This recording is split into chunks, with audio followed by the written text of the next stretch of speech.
What is the single most valuable skill in our increasingly distracted economy? It's not coding, it's not marketing, it's not even AI prompt engineering. It's a skill so rare, so powerful, that it can make you a superstar in almost any field. And yet, most of us are systematically destroying our ability to do it. In his groundbreaking book, Deep Work, Cal Newport isn't just going to tell you to put your phone away.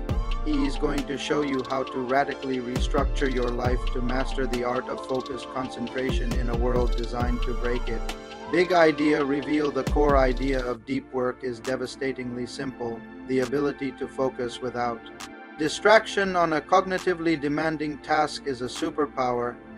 In our hyper-connected world, the people who can produce high-quality, valuable work quickly will thrive, while those stuck in a cycle of shallow tasks, emails, meetings, social media will be left behind. This book is a battle plan. It's divided into two parts. First, why deep work is so valuable, rare, and meaningful, and second, the 4 practical rules to integrate it into your life. These aren't just productivity tips. They're a philosophy for achieving more in less time and finding genuine satisfaction in your work.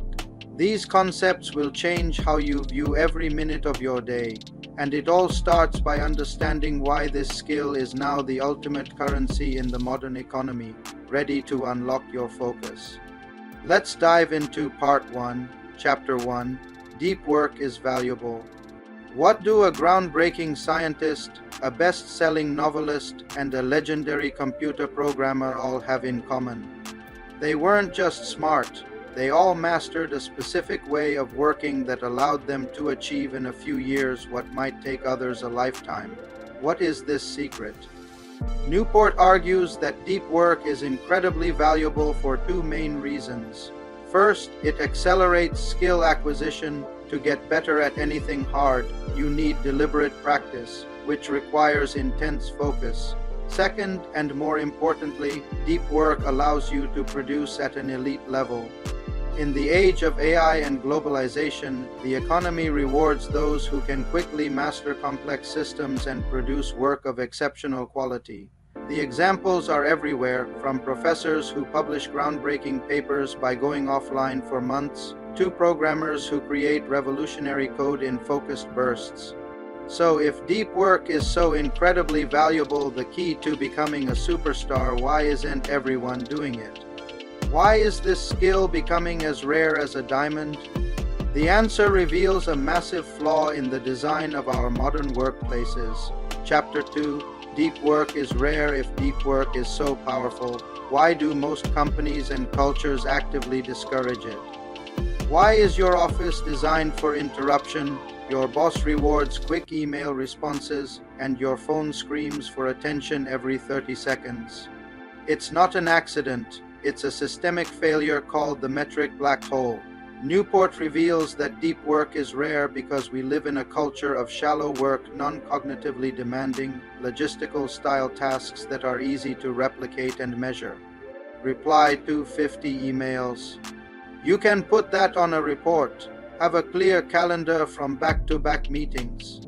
You look busy, but the most valuable work, the breakthrough idea, the elegant solution happens in a metric black hole. Its progress is invisible in the short term. Most organizations, terrified of this ambiguity, default to rewarding visible busyness over invisible productivity. They're optimizing for what's measurable, not what's meaningful, so deep work is valuable and rare. But here's the real kicker: it's not just good for your career. Newport makes a stunning argument that it's also essential for your happiness, that pursuing deep work might be the key to a meaningful life in a distracted world. Chapter 3, Deep Work is Meaningful. What if the secret to a satisfying life wasn't about maximizing pleasure or minimizing pain, but about something else entirely? What if the state of being completely absorbed in a challenging task, what psychologists call flow, is the hidden source of meaning we've been overlooking? This is the profound conclusion. Deep work is meaningful. Neurologically, our brains are at their best when focused on a difficult task. A distracted brain is an unhappy brain, but a focused mind enters a state of flow where time disappears and you connect your efforts to a greater sense of purpose. Whether you're a carpenter, a coder, or a CEO, the act of cultivating skill and producing quality work provides a sense of mastery and fulfillment that shallow, fragmented tasks can never offer. Deep work isn't just a productivity hack. It's a way to build a richer, more meaningful life. So we know why deep work is crucial. But how do you actually do it when the entire world is fighting against you? This is where the battle plan begins. Cal Newport gives us 4 ruthless rules, and the first one is the most practical of all. You must learn to work deeply by building unbreakable fortresses of focus. Chapter 4. Rule number 1, work deeply. You know you need to focus. So you block off 2 hours on your calendar, but then a Slack message pops up, then an email, and suddenly your deep work block is gone. Why is it so hard? Because willpower is a limited resource. You can't just decide to focus. You need a battle-tested strategy. Newport's first rule is to work deeply by creating rituals and routines that make deep work automatic. Don't rely on motivation. Instead, be like Pulitzer Prize-winning journalist Carol Duchovna, who would rent a cabin with no internet for months to write. You don't need a cabin, but you need the same principle. Newport outlines several philosophies for scheduling deep work. The monastic cut yourself off completely, the bimodal set. Clear long blocks, like a day a week. The rhythmic, the chain method, a daily, non-negotiable block, and the journalistic sneaking in deep work whenever you can, like a journalist on deadline. The key is to choose a strategy and build a ritual around it. Same time, same place, same pre-game routine to signal to your brain it's time to focus. So you've built a fortress of focus, but there is a hidden enemy that can tear it down from the inside. Your own brain's addiction to distraction, and to defeat it, you have to do something that sounds completely counterintuitive. You have to actively seek out boredom. Chapter 5. Rule number 2, embrace boredom. What's the first thing you do when you have 30 seconds of downtime? In line for coffee, waiting for a file to download. If your answer is pull out my phone, you're training your brain for exactly the opposite of deep work. You're teaching it to crave constant, novel stimulation. Rule number 2 is not about avoiding distraction during deep work sessions. It's about embracing boredom in between them. The ability to concentrate is like a muscle. If you constantly break its tension with just a quick check of your phone, you're weakening it. Newport's radical advice is to schedule breaks from focus, but during your focus sessions, you must resist the urge to distract yourself at all costs. This means if you're stuck on a problem, don't jump to email.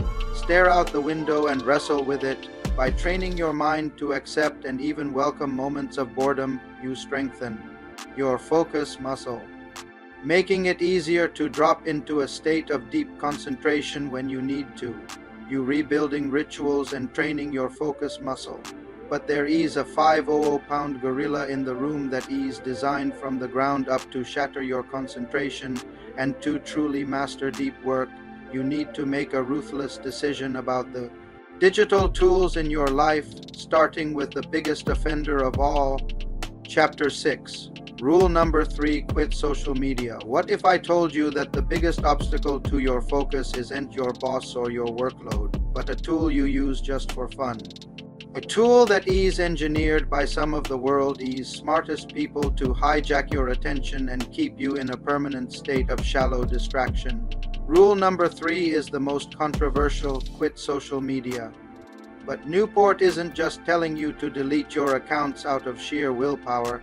He gives you a powerful framework called the craftsman approach to tool selection.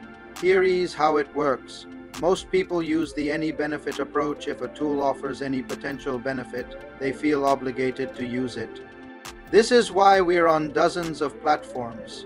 The craftsman's approach is different. You identify your core professional and personal goals. Then, for each tool, you ask, Does this tool's positive impact on my goals significantly outweigh its negative impacts? For most people and most social media, the answer is a resounding no. The constant context switching and distraction fatally undermine the deep work required for truly important goals. So you've quit the major distractions, but there's a final insidious threat to your focus. It's not flashy or fun. It's the slow, steady drip of obligatory tasks that fill your day, creating the illusion of productivity, while ensuring you never have the time or energy for what truly matters. To win the deep work battle, you must learn to. Chapter 7, Rule number 4, drain the shallows. You've protected your focus from obvious enemies. But what about the enemy disguised as work itself? The meetings that could have been an email, the endless email chains, the quick chats that derail your afternoon. This is shallow work, and it's silently eating your career. The final rule is to drain the shallows. This is about being ruthless with your time. Newport offers concrete strategies. Schedule every minute of your day.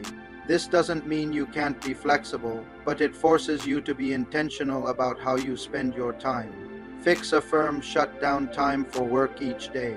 This creates a deadline that forces you to prioritize and protects your energy. And most importantly, be incredibly hard to reach. Don't respond to non-urgent emails quickly, as it sets an expectation of immediate availability.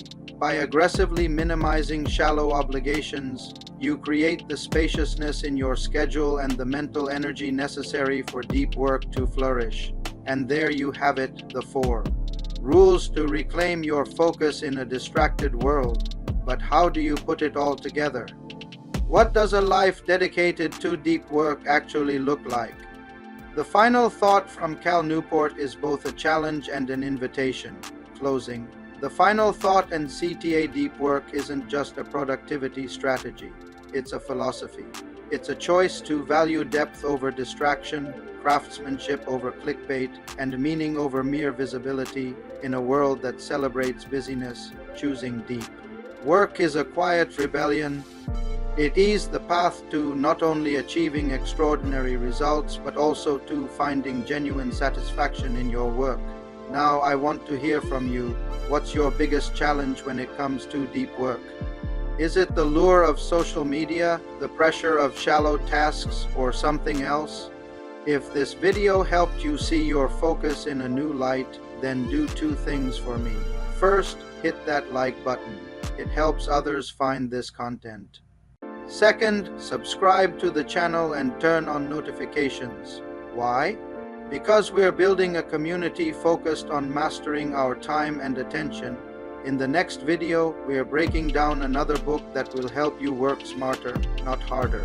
You don't want to miss it. Thank you for watching. Now go out there and build a life of depth.